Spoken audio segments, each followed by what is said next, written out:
कर्म हमको करना है, पर मृत्यु लोक में जन्म लेने के बाद ऐसा कर्म ना करना कि हमारे जाने के बाद कहीं संसार के लोग हमको याद भी करें तो अपशब्द कहें। ऐसा कर्म ना करिए। कितने बड़े बड़े दानी हुए, कितने बड़े बड़े धर्मात्मा हुए, कितने बड़े बड़े सत्कर्मी हुए। दानियों में भी गिनती होती है राजा कर्ण की। एक गिनती राजा कर्ण की हो रही है। अर्जुन को एक बार क्रोध आ गया। अर्जुन ने कहा बताओ, मैं भी तो इतना दान करता हूं, मैं भी तो इतना पुण्य करता हूं, मैं भी इतना सत्कर्म करता हूं, फिर दानियों में मेरा नाम क्यों नहीं आता, राजा कर्ण का नाम क्यों आता है? ये राजा कर्ण का नाम आखिर दानियों में कर्ण का ही नाम क्यों आता है? मैंने भी तो इतना दान करा, मैंने भी तो इतना पुण्य करा, मैंने भी तो इतना सत्कर्म करा, मैं भी तो इतना दान देता हूं। अर्जुन कहते हैं कि मैंने जिंदगी में जितना दान दिया शायद राजा कर्ण ने नहीं दिया होगा, मैंने जितना धर्म करा शायद राजा कर्ण ने नहीं किया होगा। जब इतना दान, इतना धर्म, इतना पुण्य, इतना सत्कर्म अर्जुन कह रहे हैं कि मैंने करा, फिर दान वीरों में मेरी गिनती क्यों नहीं है?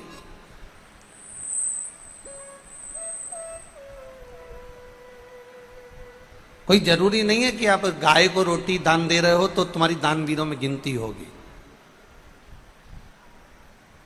तुमने किसी भूखे को भोजन कराया तो तुम्हें दान वीरों की गिनती में लिया जाएगा? ना ना ना ना, आप अपना कर्म करे जाओ। आप गौ माता को रोटी देते रहो, आप भूखे को भोजन कराते रहो, आप प्यासे को पानी पिलाते रहो, किसी दरिद्र को थोड़ा सा सहयोग करते रहो। ये आप मत कहना कि कोई आपको दानी कहे, कोई आपको सत्कर्मी कहे, कोई आपको दानदाता कहे, ना चाहिए। आप तो अपना कर्म किए जाओ, करो करो।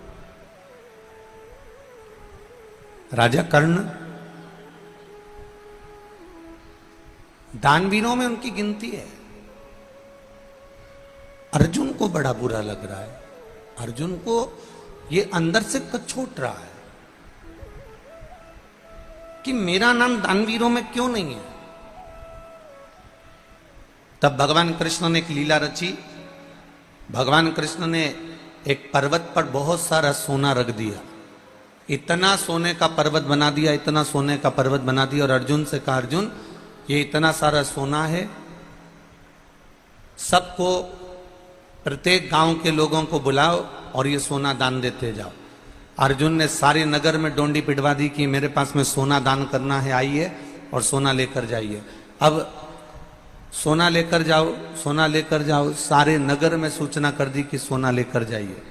पूरे नगर में सूचना, गांव के लोग सोना लेने आ रहे हैं, तगाड़ी लेकर आ रहे हैं, बोरी लेकर आ रहे हैं, बारदान लेकर आ रहे हैं, बैग लेकर आ रहे हैं, झोला लेकर आ रहे हैं, खड़े होते हैं। अर्जुन पूछता है तुम्हें कितना चाहिए, तुम्हें क्यों चाहिए?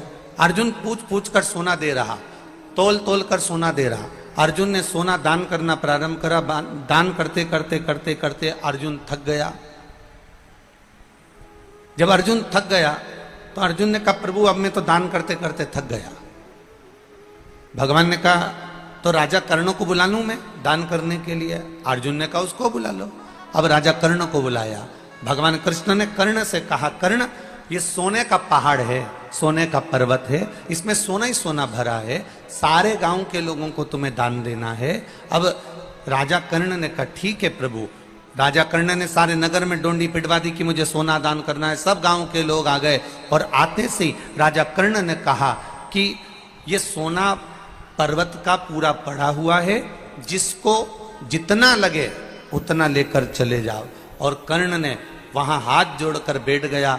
गांव के लोग सोना लेकर जाने लगे। भगवान कृष्ण ने अर्जुन से कहा अर्जुन देख, राजा कर्ण में और तुझ में ये अंतर है कि दूसरे का सोना दान करने को मिल रहा है तो भी तू पूछ पूछ के दान कर रहा है, और राजा कर्ण हाथ जोड़कर बैठकर कह देता है तुम्हारी मर्जी पड़े उतना लेकर चले जाओ।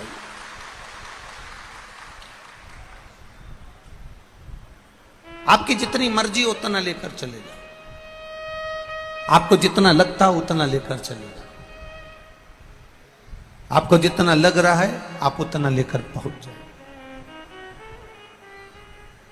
कई लोग ऐसे होते हैं मंदिर में प्रसाद बांट रहे हैं, प्रसाद भी मंदिर का, चिरौंजी भी मंदिर की, खोपरा शक्कर भी मंदिर का, सामान भी मंदिर का, उसके बाद भी दानदाता ने दान दिया, मंदिर में प्रसाद दिया, और बांटने वाला भी जब भी बांटने खड़ा होता है तो ये विचार कर कर बांटता है, इतना सारा क्यों दूं तुझको, चल ये लेकर जा।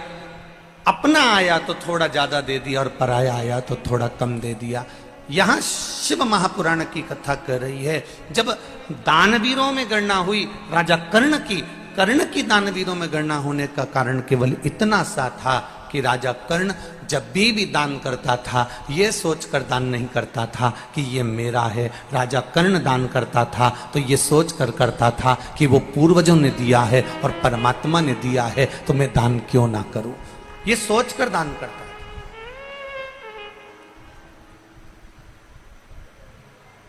जिस दिन घर की बहुएं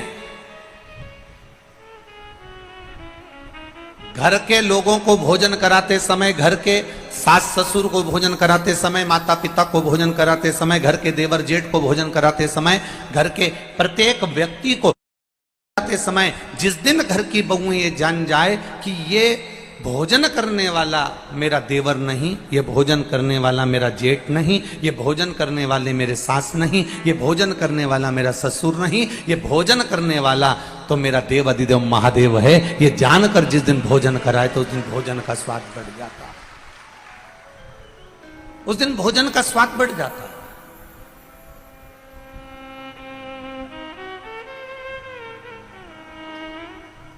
जरा विचार करिए, पहले के नियम को जरा उठाकर देखिएगा, थोड़े से पहले के नियम को उठाइए। माताओं की एक थोड़ा सा अन्न घर में आता है, उसके भी हिस्से कर दिए जाते हैं, अन्न के हिस्से। एक अन्न कटोरी भर के चिड़िया को चले जाता है, एक अन्न का भाग चींटी को चले जाता है, एक अन्न का भाग मछली को चले जाता है, एक अन्न का भाग हमारे काम आता है, एक अन्न का भाग किसी अतिथि के काम आता है, एक अन्न का भाग किसी को दान के काम आता है। पर आज लोगों की जो सोच है, आज लोगों का जो विचार है, आज मित्र हो गई।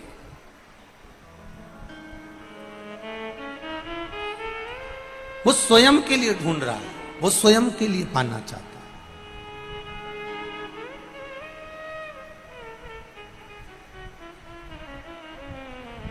भजन करने वाले कम मिलेंगे।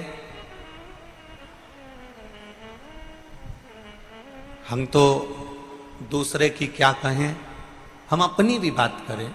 अगर आज के जमाने के नए नवयुवक ब्राह्मणों के बच्चों से कहा जाए कि तुम गुरुकुल जाओ, विद्या अध्ययन करो, वेद पुराण शास्त्र पढ़ो, जाओ यज्ञोपवीत धारण करो, मस्तक पर चोटी धारण करो, माथे पर तिलक लगाओ, जाओ गुरु के दरवाजे पर जाओ और थोड़ी विद्या अध्ययन करो। तो आज के जमाने के नवयुवक बच्चे कहते हैं पिताजी कि हम कर लें, मना नहीं है, काका जी हम कर लें, मना नहीं है। पर दिक्कत केवल इतनी सी है, दिक्कत केवल एक बात की है, ये नवयुवक बच्चे संस्कृत पढ़ने को तैयार हैं, ये नवयुवक बच्चे पूजन करने को तैयार हैं, ये नवयुवक बच्चे मंदिर में सेवा करने को तैयार हैं, ये नवयुवक बच्चे भगवान का गुणगान करने को तैयार हैं। पर कारण केवल एक पड़ता है कि ये नवयुवक बच्चे जब सत्कर्म की ओर, धर्म की ओर अग्रण्य होते हैं तो कुछ लोग अपने ही ऐसे होते हैं जो इन बच्चों को, सत्कर्म करने वाले बच्चों को बार बार टॉर्चर करते हैं, हंसते हैं, उपहास करते हैं, जिसके कारण ये बच्चे उस सत्कर्म की लाइन को ना पकड़कर कहीं गलत लाइन की ओर चले जाते हैं। फिर हमको दुख होता है कि ये क्यों हो गया, किस कारण हो गया, कारण क्या बन गया, फिर हमको दुख होता है।